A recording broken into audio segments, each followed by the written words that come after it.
Good day and welcome back to another World of Warcraft video. In this video we're going to be taking a look at the best classes for raiding, DPS, tanking and healing currently in Season 3 of the War Within.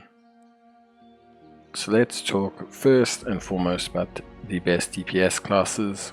Please bear in mind that this is just a list talking about what a lot of people are thinking are the best DPS based on the logging, based on the metrics, the sims, etc, etc. Patches will change this, how your gear and how you play may change things. And just because you may not have a top DPS or an S tier tank doesn't mean you can't do the raid, just means that you may not be the best at the raid. But all classes can still do the content. There's nothing against playing the class you like, etc. So let's talk about the DPS. We have 4 main DPS. Elemental Shaman, which received quite a few good changes leading into Season 3. So they got some really good single target damage, which I think was very much needed. They actually are probably the best shaman spec for raiding right now, which hasn't been the case I think in almost 2 expansions. It's pretty crazy. They do have some issues with movement, like most spellcasters do, but they do have some really good utility. They do really good, and they're probably one of the better ranged options that we have, at least currently in the expansion. Next we have Destruction Warlock. Destruction Warlock is pretty solid, I would say.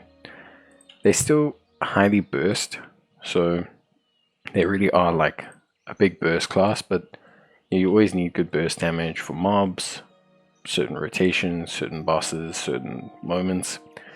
They have some really good cleave because of Havoc, so that's always something that's still viable and really good for them. And they do have a lot of utility. I mean, Warlocks always have a ton of utility. Portals, Hellstones, I mean they got a lot going on. So you always kind of want a Warlock in your raid, and since Destro is kind of like the best spec right now, it kind of speaks that they would be the one that you probably want. Then we have Demonology Warlock, so equally almost as good as Destro. It sims really well, but in practice is a little bit more difficult to play, obviously. I think they are really good for single target. They are a more experienced player friendly class though. So if you're someone who is not good at spellcasters, if you're someone who has not played Demonology Warlock, probably don't want to pull that trigger. Again, like I said, they provide the same utility as Destro, so they're really good. And I think, you know, honestly, because of their raw damage, you can have a Destro, Demonology. I mean, it's good mix up of damage. The cleave on Destro is very good, whereas just the raw single damage on Demonology is also really good. And then obviously, you know, Warlock's probably the tankiest version of a spellcaster. They've got like self heals and things like that, so this is really good. And then we have Frost DK. So Frost DK, very good as well. Largely the best, probably burst damage class in the game right now.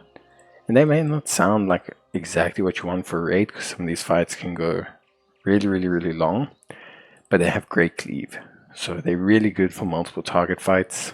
They also have like some really good abilities and utilities again that can make them really good. So you've always got that in your locker.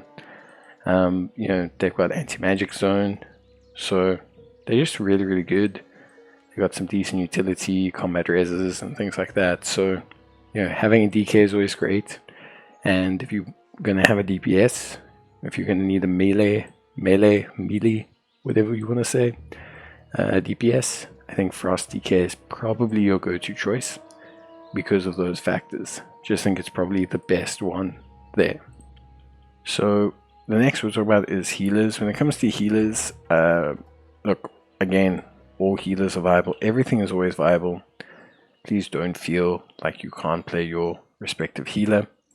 But there are two healers that stand out above the rest, especially for raiding. We have Holy Priest, which was probably one of the top ones in Season 2 and just kind of retains its place. It's easy gameplay, it's a pure healing class. You've got a lot of good stuff going on. Restitution is great, especially in those situations where you're like party wiping, dying, etc. It even allows you to kind of, make an impact even if you're kind of screwing up, which is always good whenever you can do that. So that's really good. Premonition of Piety is good, which kind of helps with overhealing, which is what a lot of inexperienced or new healers tend to do. So it's just a good class, and it's a new player friendly class. It's quite foolproof, which I think is really good, and I think is what makes it so popular. It's just not got too many weaknesses. It is obviously pure healing. They are more like a single target boss healing type of class rather than like a multiple target class, but they can just kind of do both, which I think is really good. And then the other notable healer is Mistweaver Monk. Lots of good things with Mistweaver Monk. So firstly, they actually do some solid damage, comparable to Disc Priest, I think even more than Disc Priest, which is pretty impressive. They do need quite good skills to pilot. They're not like the easiest healer to play. You're not going to pick up Mistweaver Monk and be a pro at it. They have really good burst healing, which is helpful in some of those fights where you have those healing checks that players need to kind of pass, and raid groups need to pass. And they still have some decent sustained healing. So even outside of that burst, they're not useless. They don't do nothing. They're still pretty solid. They're quite mobile for a healer. They got some decent survivability.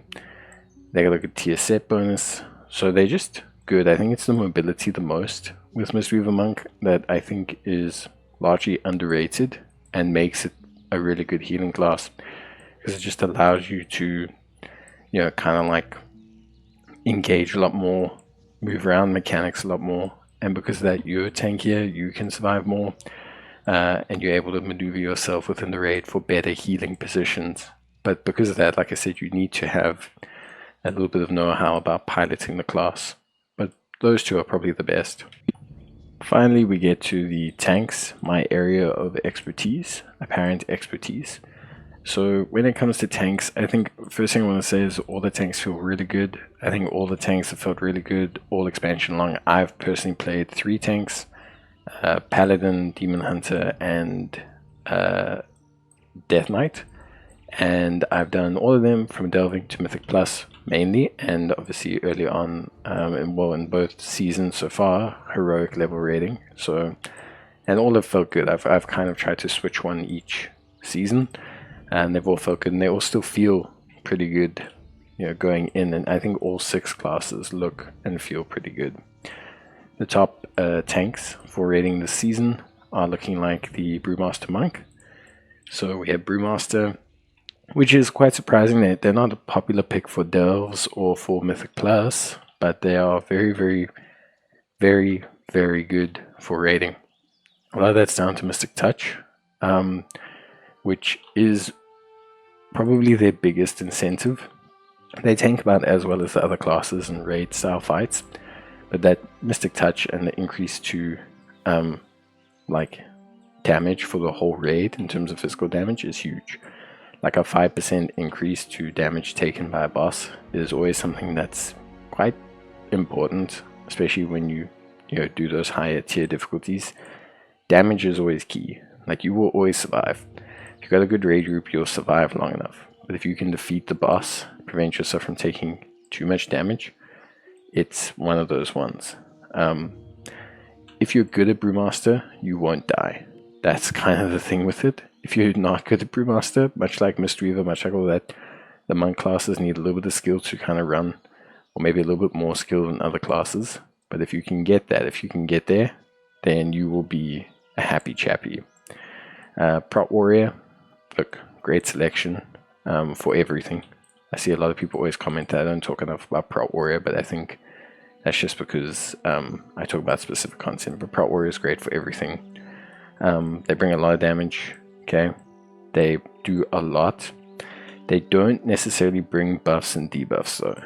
So you want to always pair like a Prot Warrior with a Mistweaver or with a Paladin or with someone to accommodate for that missing link to them.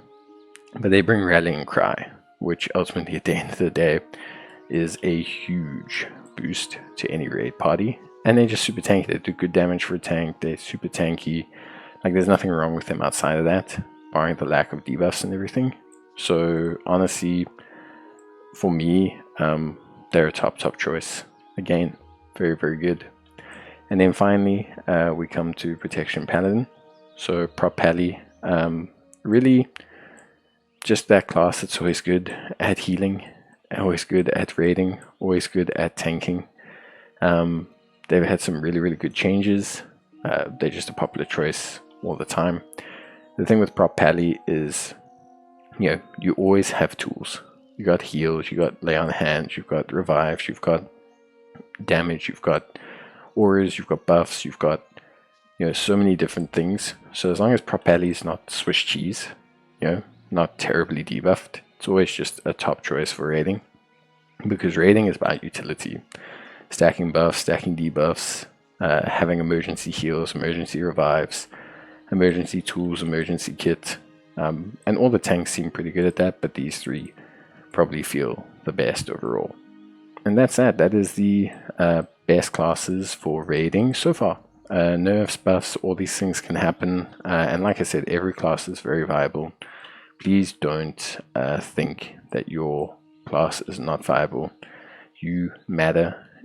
All classes matter. Don't adapt that to the real life version, but you know what I mean. It's very, very good. So please don't panic if you don't play these classes. This is just more a tip guide for people who are really looking to engage in the meta. But yeah, that's it from me. See you guys next time. Bye.